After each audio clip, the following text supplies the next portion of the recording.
What's up, y'all? You're listening to the Extra Point College Football Podcast. I'm your host, Jacob Carnes, joined as always by my co-host, Daniel Hammock. Daniel, we have our college football playoff set. Every bowl game is set.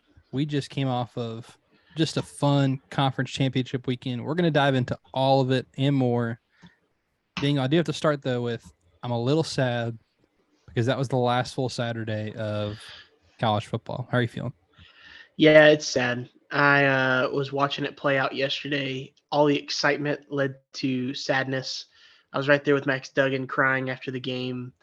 It's just tough. It's tough because we wait all off season for this season, and it's not over yet, but it just goes so quick.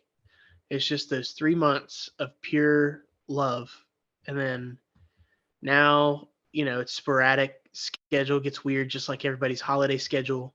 So you've got all the bowl games here, bowl games there. I guess next Saturday we do have Army and Navy, which is always at least a fun It's a tradition. spectacle. Yeah. So it's something to watch along with high school football championships, and then you know every week thereafter we've got the bowl games. So definitely excited for the playoff as that comes, but yeah, there's just something about that regular season and about championship weekend where it's just like you got a full day slate of games, something in every window to catch your interest. So we'll definitely be missing those. I do love that when bowl season starts, you do have football on like every day for like a Yeah, month, which is fun. So December 16th, the first bowl game. It's Sunday, December 12th today. So we got 12 days with no football, but then we got like a lot of days of football. And say what you will about bowl season. I love bowl season. Fun matchups. We'll talk about a few of our favorite ones here in a little bit. Daniel, let's get right to it. The oh college yeah, and football playoff. we'll do a bowl mania. We I guess we will. might So mention that at the end, but I yeah, don't know. yeah. I don't have it set up yet. I'll either do it through ESPN or Run Your Pool. I haven't looked into Run Your Pool yet. I know ESPN does it, but we will do one of those as well. We'll do the same thing. Winner gets to come on the next episode of the Extra Point, and I will get there as well. We do have a winner, our season winner for picks, who will be a guest on our podcast. The college football playoff is set. We have our top four, and now we just get to sit on this for like 28 days until the games are played. 1, Georgia, 2, Michigan, 3, TCU, and the only change from a week ago, Daniel, 4, Ohio State. So Ohio State gets in. That the committee, thank goodness, did their very easy job in that, USC got their second loss. There's only 4 one-loss or better teams in the country. But to be honest, Daniel, you got 2 teams that are 13-0. BCS wasn't so bad, was it? No, and it got to be a point where everything kind of takes care of itself, and in the BCS era, then Kansas State would be eliminating TCU from the national championship. But as it is, TCU still going to have their shot, and we'll see. We'll see how this goes. Definitely excited to see. Like you said, they did what they were supposed to do. The committee did, but this is interesting to say the least, because a matchup that many thought might be a national championship matchup, I believe that was your national championship matchup, is My now going to be pick. played in the semifinal. So Georgia, I think that so Georgia's going to play Ohio State in the Peach Bowl. That'll be the 8 p.m. kickoff on New Year's Eve. Michigan's got TCU in the Fiesta Bowl. That'll be the 4 p.m. Eastern kickoff on New Year's Eve. The first point spreads came out, Daniel. I did have these pulled up. Sorry. 9.5, Michigan over TCU. 7, Georgia over Ohio State. It's tough because people are like, oh, you can't punish Michigan and put Ohio State third. But I'm like, but you got to reward the 1 seed and give them the easier game. But then people, if you're arguing between TCU and Ohio State, who's more deserving, you could argue like, hey, TCU has a 12th win and Ohio State doesn't.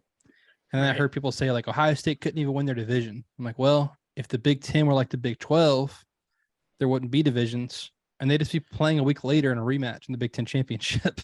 So, And TCU has beaten everybody on their schedule yeah, because they 100%. beat Kansas State earlier in the year. So I will say I like our XPR. I like our rankings. I've not released those publicly yet, but I can tell you, I'm looking at it right now. We have the same top four. Uh, on Twitter, I follow at BCS Know How. They do an actual BCS ranking using the same computers, same stuff the BCS did. The BCS also had the same top four. So this is the 9th year in a row that the BCS would have selected the same exact top four. Different order though. So on our XPR and the BCS would have had Ohio State at 3 and TCU at 4. I do think if we're ranking a mix of the most deserving and best teams, that Ohio State should be above TCU, but it's not what we get. So Ohio State, I guess Ohio State's punishment for losing to Michigan is you got to go play Georgia in the first round, who showed everyone on Saturday why they were the best team in the country. I don't want to dive too much into these matchups yet. We're going to have a month to drag this out and talk about it. we'll sink our teeth But into it. let's go ahead and start there, Daniel. Georgia gets the 1 seed, and that's coming off of a 50-30 win in the SEC championship against LSU. We talked about it in our preview episode that, hey, Georgia has shown us this year that what they want to, they can flip the switch and turn on their championship mode and be the best team in the country. And about 4 minutes into the game on Saturday, that switch got flipped and Georgia showed everybody why they're the best team in the country, why they're the 1 seed, even over Michigan, with just a dominant performance. And I think Georgia is number 1. I think if I'm voting for coach of the year, you've got to consider Kirby Smart. I think usually coach of the year, you pick a team that like either had mediocre expectations that were exceeded, or a team that had like a poor year the year before and then had an amazing year. That's typically who gets picked for coach of the year. But if we're talking about who's in the best coaching job in the country, I think a lot of times Kirby Smart gets discredited because people say, look at the talent on his roster. And number 1, 60, if not more % of your job as a college football coach is accumulating talent. You are the GM in college football. And 2, Georgia lost a record number of NFL draft picks last year, especially 5 first rounders just from that defense. To watch what Georgia has turned around and watch this team do something they didn't do last year. This team goes 13-0. Last year's team could not. I know different seasons, but just to watch what Georgia's done, I at least think Kirby Smart needs to be seriously considered for coach of the year. It's really impressive. And Georgia showed the country why they're the 1 seed and why they're going to get, a pseudo home game in the Peach Bowl here in about a month. Yes, they're the 3rd time playing in that building this year in Atlanta, in Mercedes-Benz Stadium. So, Georgia, this is it was interesting because Georgia asserted their dominance early, and we've seen Georgia sit on a lead. We've seen Georgia this year get a lead and then sit on it in the sense that they, run the ball, play defense, and shut it down. That wasn't an option here. LSU brings in Garrett Nussmeier as Jaden Daniels goes down, and Nussmeier comes out slinging. He looked similar to Joe Burrow in his escapability, I'll say. In the sense that balls. There's some YOLO balls, but him getting escaping sacks is what I'm talking about. And definitely, he showed his youth, but then he also, I think, just showed his upside in this game. And he throws a pretty ball, man. He looked good. And he went in there with nothing to lose, and he played like it. And LSU responded and did what nobody has been able to do against Georgia this year. They put 30 points on the board, and a lot of that is against the secondary. So I look at this game, and it was a game that it just never is not happened for Georgia yet. And Georgia ended up, obviously, it never felt close because Georgia just kept pedal on the metal on offense, kept scoring. So Georgia kind of won a different way, and I think you can kind of come away with it, even with the 30 points that they gave up, and say, wow, I'm a little more confident in Georgia now because I've seen them be able to win a game like this, especially with a potential, with not potential, but a scheduled, game with Ohio State now. It's happening. That's the type of team that, can do that. And you wonder if Georgia could win that kind of a game, that kind of a matchup. Hey, Georgia showed that they can. So definitely interesting. But credit LSU ahead of schedule. My 10-2 LSU, who is actually 9-3 and is now 9-4. LSU, they played great this year, above what we expected them to do, and they gave Georgia a heck of a shot in this game. And the future looks bright. I mean, Brian Kelly just definitely has some work to do, overall, but he's got them going in the right direction. And Garrett Nussmeier, man, he looks special. Definitely a big building block going forward, for the Tigers. Now we're going to have an accountability episode this upcoming week. So for all of you out there who listen and say, man, they were wrong about that. Don't worry. We're going to own up to the stuff we were wrong about, but hey, we're also going to take a victory lap on the stuff we were right about. Looking at you, North Carolina, over 7.5 wins. So, they took to the end, but over 7.5 was a lock. I just want to mention, Daniel, speaking of accountability, I have been hard on a player in this game, and I just wanted to say that I was wrong about Stetson Bennett. And Stetson is a different quarterback this year than he was last year. And I know a lot of credit deserves to go to Todd Monken, but I think a lot of people, including myself, have discounted what Stetson has done because of the talent around him. But that offense runs through Stetson Bennett, and he has played his best football in Georgia's biggest games this year. And he deserves a ton of credit for the success of this offense and the success of this team. And I mean, Kirby even said it in the press conference. He said, we tried to not let him on the field for several years, and he just kept working hard. And so I was wrong about Stetson. Sorry. And we're going to talk Heisman a little bit. I don't think he deserves to win based on who's gone to New York previously and how they vote. He for sure deserves to be a finalist, in my opinion. Absolutely. So we're going to talk Heisman a little bit, but I just wanted to publicly apologize to Stetson Bennett the fourth. Killing it, man. I was going to say killing it, kid, but he's a year younger than I am. So he's old. Crazy. All right, Georgia, Michigan caps off their 13-0 season. Speaking of another coach that should be considered for coach of the year, Michigan. Absolutely. Michigan goes Jim Harbaugh. 11-1 last year, 12-1, wins the Big Ten. They face Georgia in the Orange Bowl. They lose that game.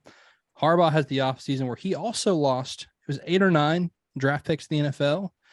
Yeah, he doesn't 9. just flirt with. He interviews for the Vikings job on National Signing Day, loses both of his coordinators, turns around, doesn't get the job, and he's like, all right, I'm locked into Michigan. And I will say, I picked him to go 10-2.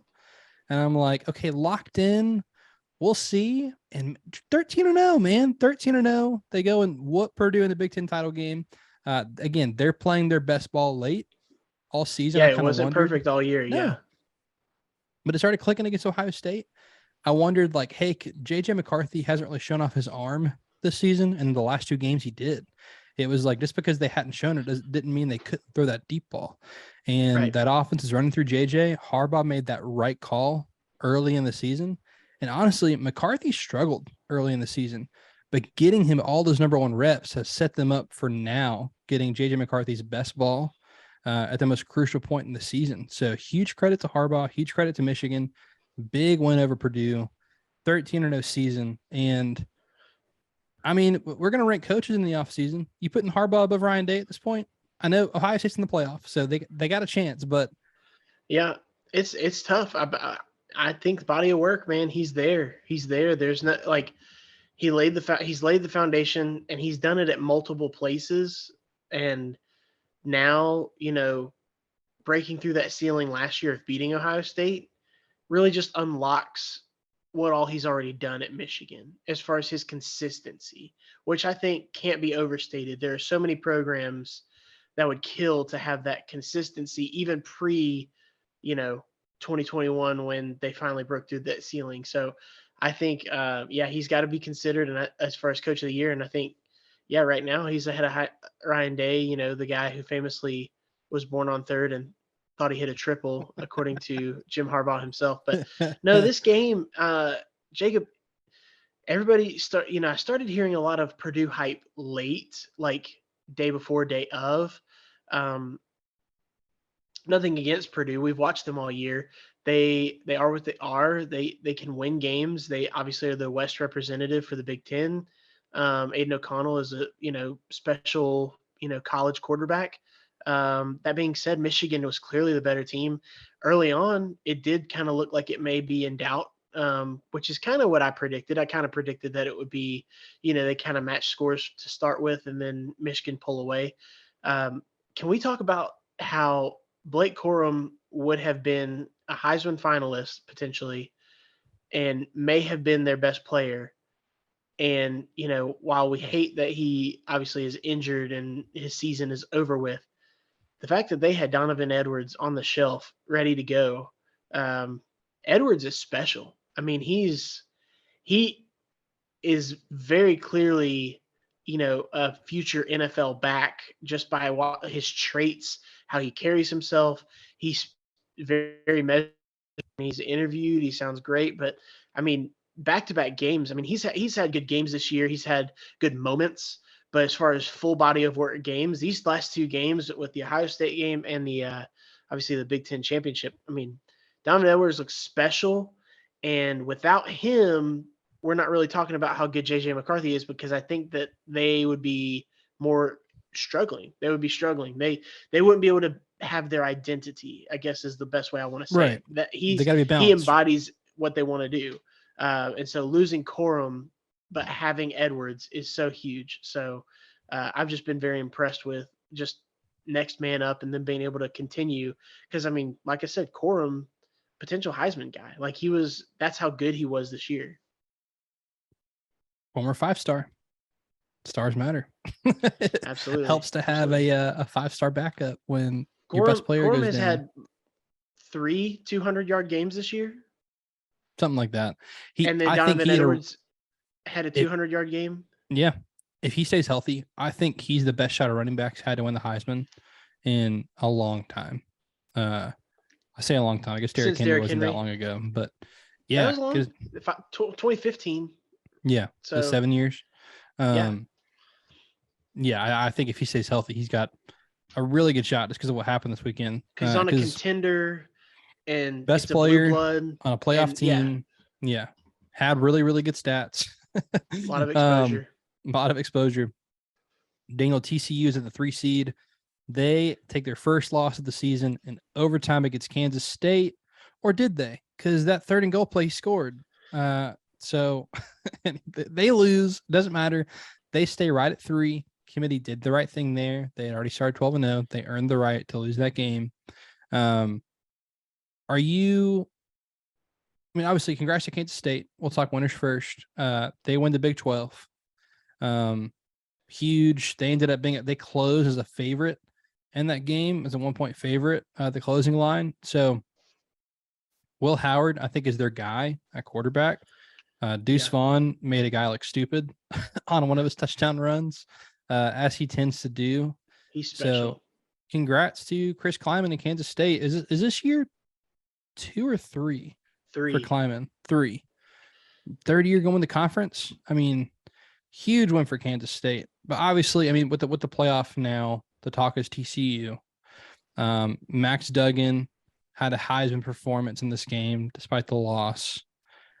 Still quite the accomplishment that Sonny Dykes comes in year 1 and has TCU in the playoff. The first team from the state of Texas to make the college football playoff. So shout out. Wow. Yeah, and it's, you mentioned this, I think you alluded to this on our last episode or maybe the one before about, we were talking about coaching changes and how the leash is going to keep getting shorter because guys like Sonny Dykes are doing this in their first year at a program. You've got to just, obviously tip your cap to him, but just coming in, and you think about it, like, I mean, I was trying to think about this holistically, like losing a guy like Zach Evans, who we were talking about, going to Ole Miss for bigger, better things. This year, they end up just kind of, having to go back and change quarterbacks right before the season back to Max Duggan. And then they just kind of run through their schedule. And yeah, things didn't look perfect, in each game, but they just kind of found a way to win. And, I think Dykes is the right guy for the job, obviously. He looks like he's got a good rapport with players and just kind of gets it. But things have to break your way. And, this, for their sake, I'm glad that there's no BCS right now, and it is a 14 playoff, so that they can get rewarded by the acknowledgement of going to the playoff. Because if they lost in the BCS era, not only would they not be going to the championship game, they wouldn't be going to their conference tie-in in the Sugar Bowl. They would be going to like the Gator Bowl or the Outback Bowl or something like that. They'd have had a chance at an at-large. Yeah, I guess that's the case. Yeah, but still, I mean, large. Yeah, they don't. That's just something where I think you fall so far back then. Now it's like they still get to go where they're supposed to. That play, like you're mentioning, where he scored but didn't score, is inconsequential, but good for Kansas State. They get to go to the Sugar Bowl. Like, what a great season for them. Injuries at quarterback. Both quarterbacks have been injured at different points this year. Deuce Vaughn, just one of the best players in college football, one of the most exciting players to watch. Chris Klieman, proving to be one of the best coaches in the game, because he's done it at multiple levels. Obviously, all the championships with North Dakota State, and then now in year 3, leading Kansas State to the Big 12 championship. I mean, just a phenomenal coaching job. So excited for them. Sugar Bowl, that is no small feat. That's a fun bowl game.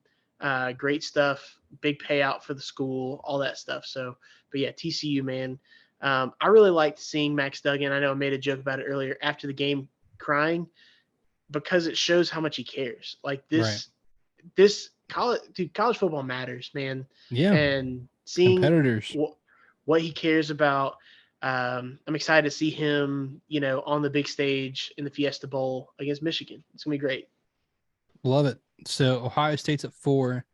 They didn't play this weekend. They're at 4 because Friday night, Utah and USC. Utah just takes USC to the woodshed. Man, they whooped USC a lot worse than round 1. That was a game into the second half, but man, it was on that first or second drive where Caleb Williams had that long run down the sideline. And dude, it took the broadcast 90 minutes to talk about the fact that, hey, it's not just his hand bleeding. Like, he's been limping for the full half of football we're watching. And he went, you saw just how much of USC's offense was Caleb running for his life, because the offensive line has been overrated all year. They just haven't played a good defensive line. And making ridiculous throws to some really good wide receivers. And as soon as his legs were gone, USC had no answer on offense or defense. And so, one, I hope that Caleb Williams' Heisman chances aren't hurt by him getting injured in the 13th game. Yeah. I don't think that's going to hurt him, because I know there's some voters who turned their ballots in already, which you should have your vote taken away if you turned it in that early. But 2, this opened the door for Ohio State, them losing. Now, in the future 12-team playoff, which we're getting a couple years earlier, so now this past week, so 2024, Utah will have just locked in a first-round bye in this season, because it's the 4th highest rated conference champs. They would be the 4 seed and lock up a first-round bye, which is, part of me thinks that's awesome. It's coming, so I want to enjoy parts of this where, like, man, you just stole a first-round bye from USC. Like, you're both in, but you just stole a first-round bye by winning your conference. And then the other part of me is like, man, they lost 3 games. There's some teams out here with 1 loss who would not get a first-round bye. That's dumb, but fun to think about. But credit to Utah. They go back-to-back in the Pac-12. USC loses their playoff spot. Any big takeaways from the Pac-12 championship? Yeah, so USC got up was 17-3, I believe. Yep. At that point, I started thinking, okay, USC is doing what we said. They're kind of, you know, Take the they're free seed. shining That's what I was thinking. they're shining when they need to be, and they're rising to the occasion. It was like, hey, it's our opportunity to get into the playoff. Let's go ahead and win this game. And it looked like kind of a no nonsense approach to start with. And then I just remember thinking, like, man, like Kyle Winningham is just too good of a coach, and these players are just not going to go away. Like, they're just going to keep fighting, and they did. Like, this is what looked like it was going to potentially be a blowout one way, completely ended up being a blowout the other way. And I think the better team won. You know, and sometimes that seems obvious because you play the game for a reason, but Utah beat them earlier, and then at this point, when they were able, like you were saying, neutralize Caleb Williams, specifically his legs, and be able to pin their ears back and just come after him. I mean, it just told the story that Utah's the complete team, as far as the more complete team between the two. Cam Rising comfortable in that situation and rose to the occasion. It was a Friday night beatdown, and Oh yeah. it set stage for Saturday for us to just watch, with anticipation and everybody get their hopes up. But ultimately, it turned into Ohio State getting that last spot. It sure did. The other Power 5 conference championship was the ACC. Clemson benches DJU. They get a spark from Cade. Now, I will say that, I was reading some stuff from, oh goodness, it was on Clemson 24/7 site. Anna, I'm going to forget her last name now. How embarrassing. Anyway, she was saying that the staff, like interviewing some sources after the game, was actually shocked by his performance. Like that he hasn't shown that in practice at all yet this year. And so wow. to everyone who's just like, well, of course they should have done this. It's like, hey, it's one game. Sometime, look at LSU, right? Garrett Nussmeier comes in with nothing to lose. Yeah, you Right. can start chucking it with nothing to lose and you're down 30 points. Like Cade comes in, nothing to lose at that point. There's no playoff spot on the line. Provides that spark. But then today, DJ enters his name into the transfer portal. So obviously the future at Clemson is with Cade Klubnik. Dabo wins the ACC, back on top of the ACC. This is what they're like 8 out of 9 in the ACC or something like that. Yep. My caution is, Daniel, does Dabo just go full like, I told y'all we were fine, and not make any changes this offseason because of them only losing 2 games and winning the ACC? Yeah, if I was a betting man, that's what I would think, because that would be full Dabo, wouldn't it? To just double down on what he's already done. And all y'all on the Roy bus. Yeah. To your point, Klubnik this year, when we've seen him, has not looked like any sort of a savior. He has looked like a deer in the headlights. Now, this game, obviously, the sheer number of games to be able to get to this point, you're older, you had all those reps are under your belt. So I think that helps. But yeah, there's definitely got to be some sort of change, I think, unless they can change from within, which, Dabo might tried that. Yeah, that's what. Well, I'm not saying change. I'm saying them go ahead and just like somehow this team grows and develops with what they've got. I just don't know. I think you've got to have some influence from outside,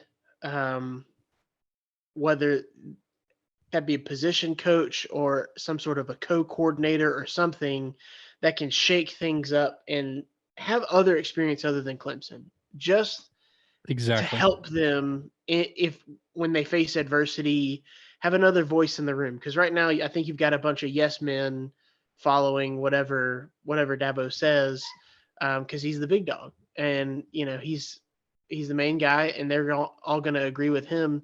I think you need some not necessarily conflict, but you need some discourse, some positive discourse within your, operation, your organization, so that you can put the best product on the field.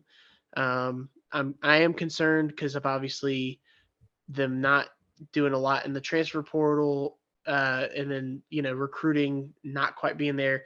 I think that they can keep winning the ACC if that's their only goal, but you got to keep an eye on Florida State because Florida State is on the come up. Um, I'm worried for their sake that they're going to get left behind as a regional program. They're no longer going to be a national powerhouse, and so that's something you gotta consider if they're wanting to make that change. I will say too, you know who can look good, or you know how to make a quarterback look really, really good. Play at UNC. That's right. Drew Yeah. Pine looked like a Heisman winner against North Carolina this year. Yeah, just play North Carolina's defense. You can look really, really good. So that's going to factor into it. So, like, hey, the future's bright with Cade Klubnik. I think they should have gone to him earlier, even though I think DJU is like a very talented quarterback. I think the offense is the root problem. I think not adapting the offense to DJ's skill set is problem number 2, which is why he's not Cade's a better fit for this offense. Yeah. But future's bright with him. Clemson atop the ACC. They go to the Orange Bowl against Tennessee. Shout out to the Orange Bowl being Tennessee and Clemson this year. Very on brand. Oh, for yeah. The Orange Bowl. Yeah. That should be a requirement every year. No more conference tie-ins. It's the top 2 teams that have the color orange. All orange teams. I wonder if Tennessee is going to break out their orange helmets again for this game. Yuck. It will be major confusing watching this game. You have to really be paying attention. Maybe Clemson wears purple and throws everybody off. Maybe Tennessee wears smoky gray. Color v color. You do like purple and orange. I'd hate that. What am I saying? That would look terrible. Yeah. That would look awful, actually. I take that back. All right. Here's our part in the show where we bring up the uniforms specifically. Jacob, give me the best possible uniform matchup for that game with those 2 teams. Who's wearing home? Oh, it's shirt, Tennessee. Pants, hat. What's the best case scenario? Tennessee at home, the home team, or in their normal white, orange, white. And then Clemson, since it's the championship part of the season, my favorite uniform combo Clemson has is the orange helmet, white jersey, orange pants. And it has everything to do with the helmet stripe being on the pants, because their normal white pants is just a double orange stripe, but in the orange pants, it's the purple, white, purple stripe. And that's my favorite combo. That's that combo. I've always loved college football. We were big Deshaun Watson fans. So watching when he was at Clemson, watching that play with them wearing that combo was elite. So yeah, that's my goal matchup. Or Tennessee and smoky gray. I don't love their shade of orange. I was gonna say that's like the exact opposite. Like Tennessee, white, orange, white, and then. So yeah, that'd be cool. Yeah. Orange, white, the Orange Bowl. There you go. I mean, we're gonna get some good. You're gonna have fans of each team confused while they're watching the game because they're so used to just looking and finding the orange team and saying, "There they are."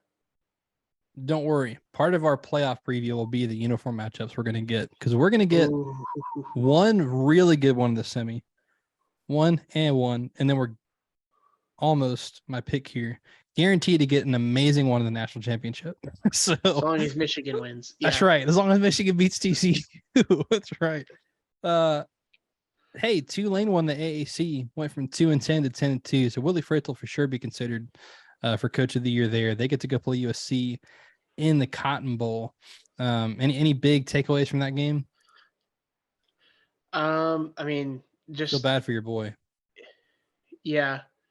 And it was one of those where you had picked, obviously, for it to go poorly because of what Fritz had done during the week with interviewing with Tech. I was just surprised. I thought, if anything, it would be a close game if Tulane won.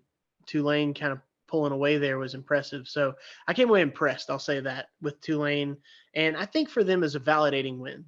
because they lost to UCF earlier in the year, and that was right when everybody was really starting to get on the Tulane train, if you will. They were just saying, "Hey, this team is the one to pay attention to from the Group of Five." And if I feel like a lot of people jumped off after UCF won, and so I think that's probably the biggest thing I can say is this is an extremely validating win for the Green Wave.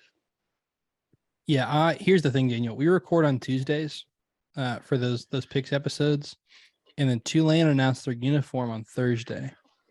And when they announced the Baby Blues, we were screwed. It was game over. If they wear those in the Cotton Bowl, now there's a good uniform matchup. They go color v color with the Baby Blue against USC.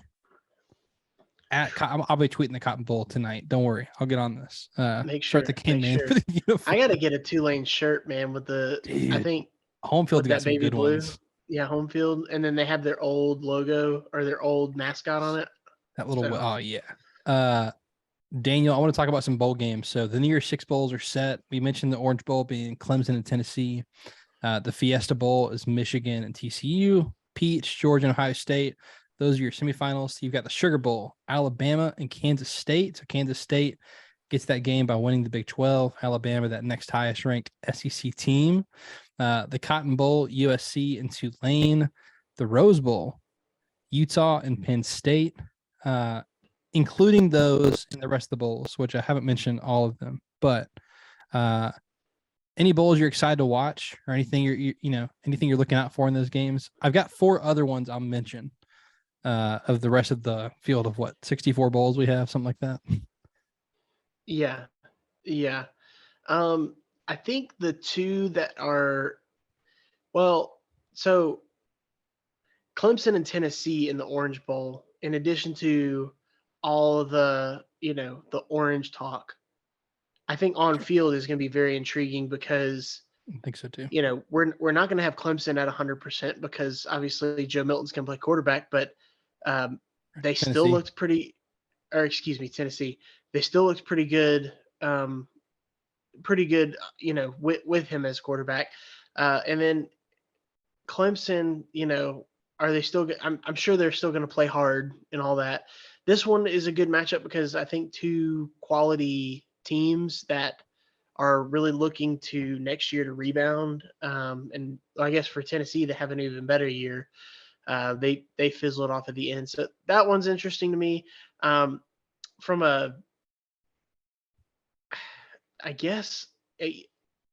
interested in the Rose Bowl because I want to see if Penn State, I think if they beat Utah, I'll feel pretty legit about Penn State this year. Because I think Penn State kind of got off with just beating all the teams that they were supposed to beat and then lost to the 2 best teams on their schedule. So I don't really know what to do with them. Like, they're a good team, but they weren't the 2 games that they were challenged, they lost. So interested to see if they can, beat what we would consider obviously a quality team in Utah. So that one's interesting. They're all interesting. Alabama playing in the Sugar Bowl, obviously can be watching that one too. So of the New Year's Six, I'll say the Orange Bowl I'm excited for, and then the Rose Bowl, because you also got to look for like motivations and during bowl season, which sucks, but I feel like those will be 100% by both teams. 4 more fun ones just to mention: the Fenway Bowl, Louisville and Cincinnati, 2 great defensive teams, and then like so offenses that have the opportunity to be great. Very, very evenly matched game, which I appreciate during bowl season. Like, give us evenly matched teams and then try to get us a good uniform matchup if you can. There's a couple more here. Oh, where is it? Hold on. Make sure I have the right bowl name. It's Iowa and Kentucky.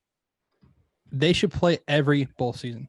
Every postseason, we just need Iowa and Kentucky. Mark Stoops Bowl, right? Because he played at Iowa. Did he really? I didn't even know that. Music City. Stoops. There we go. So just like they're the same team, so they need to play every offseason. They played last year in the Citrus Bowl. Can Cade McNamara go ahead and play for Iowa? I mean, the portal opens up tomorrow, so he won't be eligible to play this year. But There was a couple more I had. That was one of my just like they need to play every offseason. That'd be The great. Gator Bowl, Notre Dame and South Carolina. Given how South Carolina's played recently, I think that would be a phenomenal game. Yeah. And then there was one more. Sorry. I'm like, there's a giant list of bowls and all the team names are written instead of like logos. Oh, the Alamo Bowl. Probably. Only because the Alamo Bowl is always a super fun matchup because they get like the Big 12 and the Pac 12's number 2 usually. And so it's Texas and Washington this year. So like 2 high flying offenses. Michael Penix announced today he's coming back next season. So he'll be playing. Quinn Ewers obviously will be playing because he's not going anywhere. So I think you're going to get a really good version of both teams. I don't know what the over under on that game is yet, but that one's on December 29th. So I always love watching the Alamo Bowl. It's a great bowl game. Solid. Daniel, the Heisman Trophy is going to be given out on Saturday. If you had a vote, who are you voting for? And who would be in your top 3? So every voter gets to write a top 3. Who is in your top 3? Yeah, it's tough because, I think some of the obvious candidates are either out or not quite, didn't quite have the seasons. I mean, I would have Stetson Bennett in there. I would have Caleb Williams.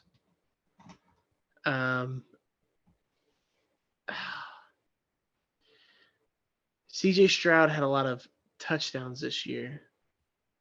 I'll put Max Duggan in. Those would be my 3. Will be Stetson Bennett, Max Duggan, and Caleb Williams. Number 1 would be Caleb Williams. Who's 2 and 3? Probably Stetson and then Max Duggan. I'd go Caleb Williams. I would think I'm going to sound like a hypocrite here. Oh, no, I'm not. I'd go Jalen Carter, number 2. Okay. And Stetson Bennett, number 3. If I had a 4th vote, I'd put Duggan at 4th. But I just want at least a vote to go toward who I think is the best player in the country and who I think should be the number 1 overall draft pick if you're just going off of like sheer talent. Stud.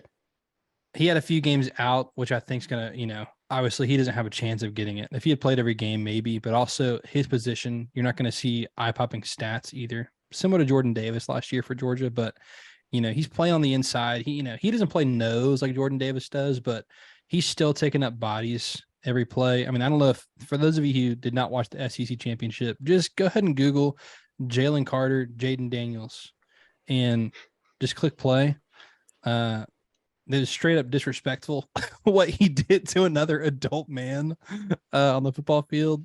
Kirby was laughing about it. He said that he was actually proud of him for showing some restraint because, earlier in the year, Kamari Lassiter had a penalty where he picked a guy up and threw him down and got a personal foul. And so he was like, I'm just glad Jalen showed some restraint and just picked him up and held him there instead of throwing him to the ground. I was just like, but yeah, that'd be my 3. I think Caleb Williams, unfortunately, it's what have you done for me lately? I hope that him getting injured in that Utah game and them losing doesn't hurt his chances. In my mind, it's like, oh, wow, look at how inept USC is when Caleb Williams is not 100%. Right. So that to me proved further that, dude, he carried this team to 11-2 to the end of the season. So Caleb Williams will be my vote. I do hope he wins. That closes the book on a regular season, man. 4 years strong. Yeah. So we've basically have been an entire 4 years of college, if you think about it. So, this podcast is graduating. Our freshmen are now graduating, except for you add in the COVID. So we're going to be graduating an extra year for the next 2 years. So that's hilarious, man. Man, that's good. Well, we're going to be back this week with our accountability episode. Oh, I didn't even mention speaking of regular season ending, on our Run Your Pool picks pool, we do have our season winner. So congratulations to me for beating everybody else, being my a lot of games gosh. above 500. No, I mean, I did win, but in second place, who gets to be on the podcast, Preston Anderson. So congratulations, Shout out. Preston. Preston, great job. We'll be in contact with you about getting on a pod here soonish. We'll see how the schedule shakes out for the end of the season, or we'll for sure get you in the off season if not. But congrats to Preston. Just killer record. Very, very well done in the pick. So excited to have you back on the podcast. He was one of our first guests back in 2019, I think it was. Yeah, that sounds right. I think so, or maybe 2020. Yeah, We one of those started 2 in years. 2019, but it may have been 2020 when we had some guests on. Yeah, that might have been it. Well, again, we're gonna be back this week with our accountability episode. So, hey, if you're thinking I saw this preseason, you guys are wrong about it, go ahead and tweet us. You can find him on Twitter at Deep South Daniel. You can find If you've me got on Twitter. receipts, send them. Send them. We really do want to hold ourselves accountable here. So, and I've saved the receipts of all the stuff we got right too. So send us the ones we got wrong. I've saved the ones we got right, and we'll be able to talk about it here this upcoming week. But be sure to follow us on social and on YouTube at the Extra Point Pod. Daniel. Oh yeah, and look out for, we're gonna send something out regarding bowls if you want to pick with us. That's right. Whether that is Run Your Pool or if it's gonna be with Bowlmania, just keep an eye on our social channels, which is obviously at the Extra Point Pod on Instagram and Facebook and YouTube. And then our Twitter accounts. At Deep South. You want me to do it? At Deep South Daniel. End it for us. And at Jacob Carnes with a K. Close it out. That'll do it for the Extra Point.